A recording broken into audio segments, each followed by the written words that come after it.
Hello everyone, hope you're doing good, hope you're all doing well. Welcome back to my channel. Be sure to subscribe if you're new around here. Today, Premier League predictions for the upcoming season. There's about a week to go until the season kicks off. Now obviously the transfer window hasn't closed yet. That sort of closes around about, start of September, 1st September, 2nd of September. So these could change because, of course, teams are going to play a few games before the transfer window shuts. But as of right now, because it's before a ball has been even kicked, I'm going to give my predictions from 20th to 1st. Be sure to leave your opinions in the comments down below. I already know there's one particular one which I think might cause a bit of upset, a bit of uproar. All opinion, guys. I'd love to see your opinions in the comments down below, or tell me if you agree or disagree with me, and vice versa. So let's start with the relegation battle. 3 teams will be getting relegated. In 20th, I've gone for Bournemouth. I think Bournemouth are going to come last.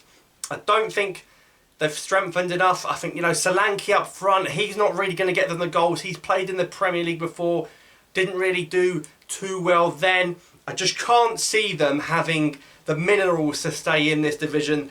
Of course, when they had Eddie Howe, they did so well at surviving with the style of play they were doing. I can't see it happening this time. I'm very surprised it actually came up. Fair play to Scott Parker for getting them up. Forest ran them close, but obviously ultimately Forest came up as well. But I think unfortunately Bournemouth will come last. 19th, I've gone for Fulham, another newly promoted side. Them and Norwich just seem to yo-yo up and down every time.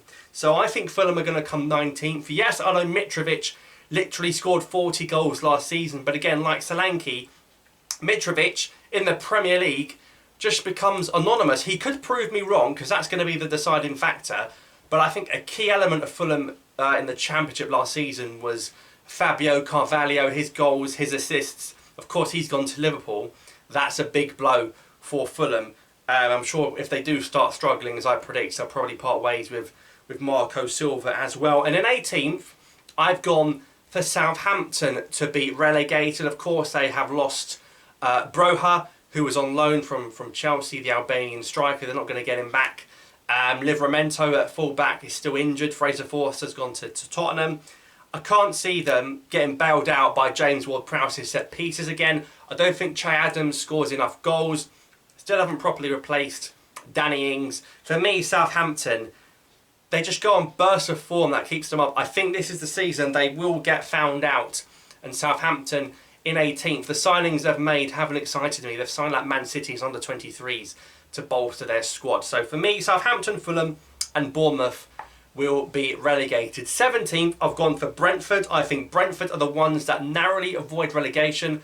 I think, not because they're a bad side, they have made some good signings. Lewis Potter's a good signing. I just think that the second half of last season, I think they survived because of Christian Eriksen and what he brought to that team. And Eriksen brought the best out of Mbeumo, brought the best out of Ivan Toney. Without Eriksen, I think they're going to struggle, but I have to put them still to survive. So they're not going to struggle too badly, and I'm pretty sure if Brentford finished 17th, they'd take that right now. 16th is Everton. I think they're a shocking Everton, probably one of the worst Evertons in our lifetimes. Look at the signings they've made. Tarkowski for free from Burnley. Dwight McNeil, I mean, he got no goals and 1 assist last season. They've lost Richarlison. They're going to have to rely on Calvert-Lewin, who seems to be quite injury prone now. Dele Alli's going to be having to step up. They might sign Ross Barkley back. 16th again.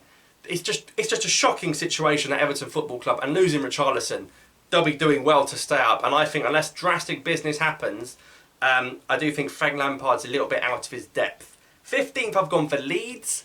Of course, they have lost Rafinha and Calvin Phillips. And I think 15th is a fair assessment. I think Patrick Bamford coming back will be like a new signing for Leeds. And I think they'll be quite happy with 15th as long as they're not too close to that drop zone. We've got to see how the new winger from the Eredivisie does. We've got all these Americans that have come into the club that, of course, the manager knows very, very well. And of course, America are going to the World Cup, and they're going to be wanting to build these young players for the team for when they host the World Cup in 2026. But losing Rafinha, of course, we did score quite a few penalties. Calvin Phillips in the middle, it'll be a big blow. But I think, with Bamford coming back, with Jack Harrison, they'll be okay to stay up. 14th, I've gone for Wolves. Haven't really seen much business.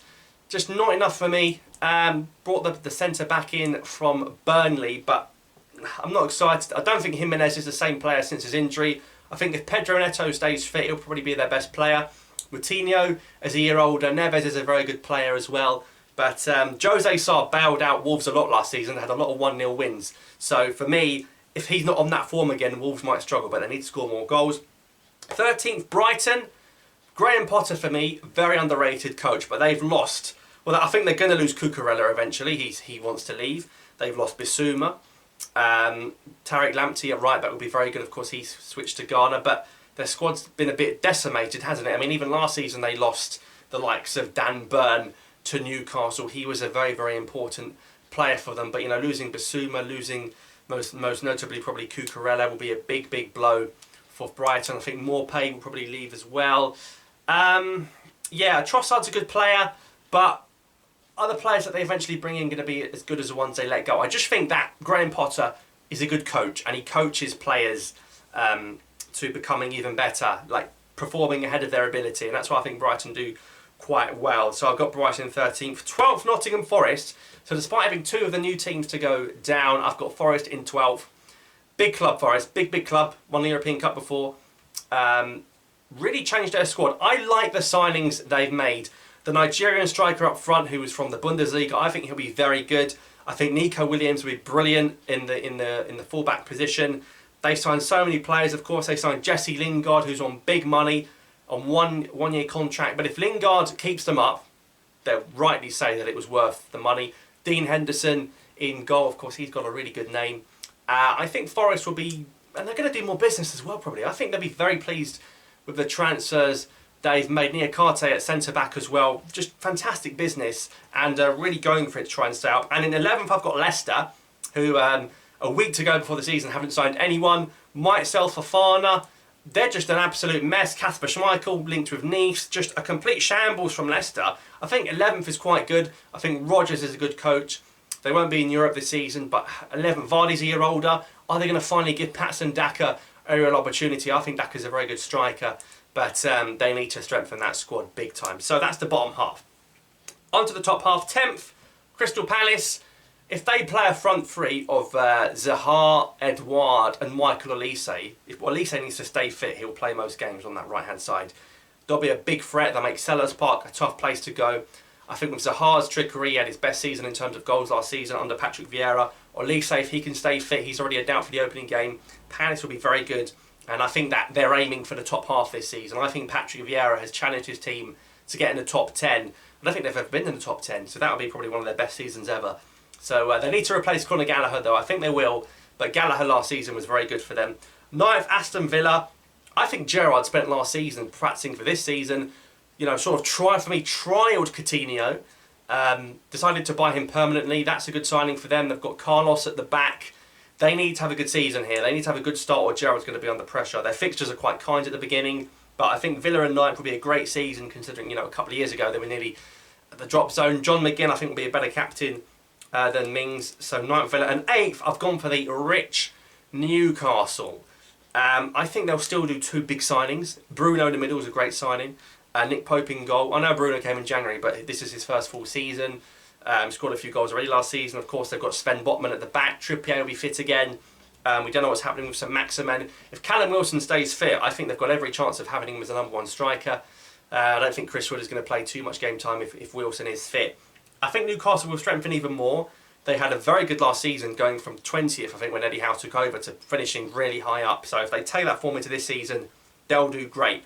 On to the top 7. 7th is my boys West Ham. That's where we finished last season. We've made some great business. Unfortunately, Nayef Aguerd, the Morocco centre-back's injured. Now a doubt for the World Cup. Areola permanently. Flynn Downs. Scamacca for €40 million up front from Sassuolo. 16 goals in Serie A last season. I've got big hopes for Scamacca. There will be more business. Maybe Kostic. Maybe Zielinski. Who knows who else is going to come through the door. There's still big business to be done for us. 7th, fantastic. Of course, we've got another route into Europe with the Conference League as well. That's a competition I'll be covering on this channel. Now, this is where it gets a bit dodgy. Of course, you knew which teams I was going to have in the top 6, but what order was I going to have them? Arsenal are going to finish 6th. I'll tell you why. I think Arteta wants to win a trophy, and he's not going to win the Prem. And I think Arteta will look at Arsenal and think, we're the best team in the Europa League this season, a big European trophy that gets us in the Champions League. I'll try and win that instead. And I think Arteta might sacrifice some league games to win that Europa League. I can see that happening.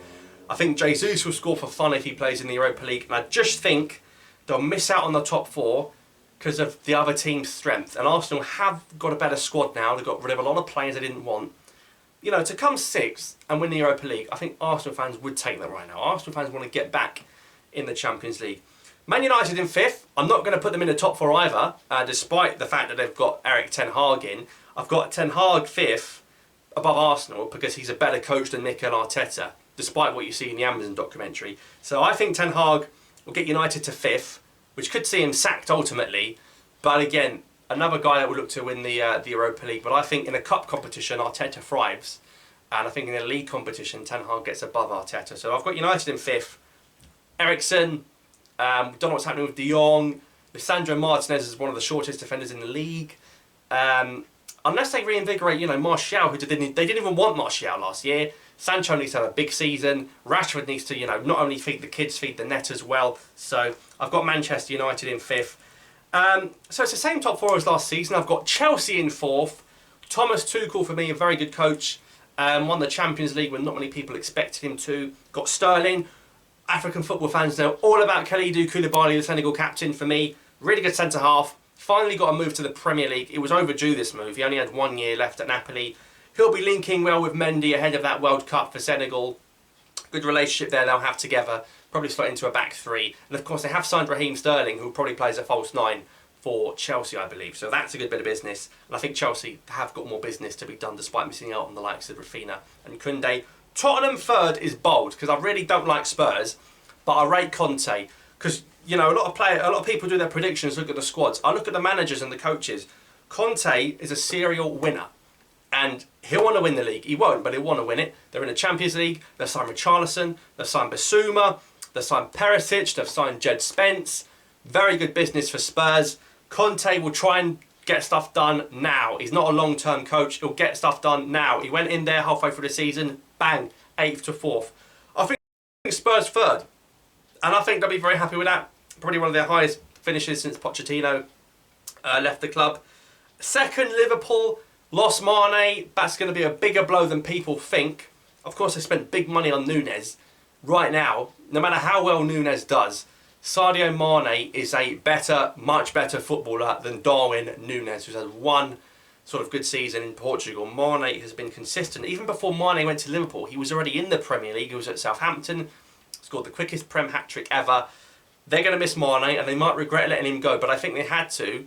I think they were resigned to losing one of Salah or Mane. They chose to let Mane go. They kept Mo Salah, who's now on big money. Let's see if Salah keeps his form up on the big wages now. He got the big mega deal, his last big contract. He's still going to perform the goods and sort of be up there for the Golden Boot. And Man City first, despite losing Raheem Sterling and Gabriel Jesus.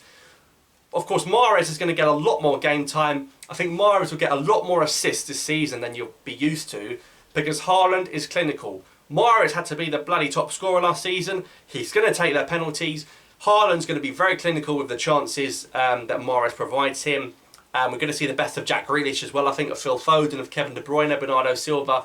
Very, very good setup for Man City. I mean, signing Haaland to a team that's won the league is unbelievable, and it pressured Liverpool into signing Núñez. So that's my Premier League predictions from top to bottom. Let me know your thoughts in the comments down below. I know people are not going to like Arsenal in 6. It's my predictions, guys. Let me know your thoughts in the comments down below. Like I said, thanks for watching. Subscribe for more. I'll see you next time.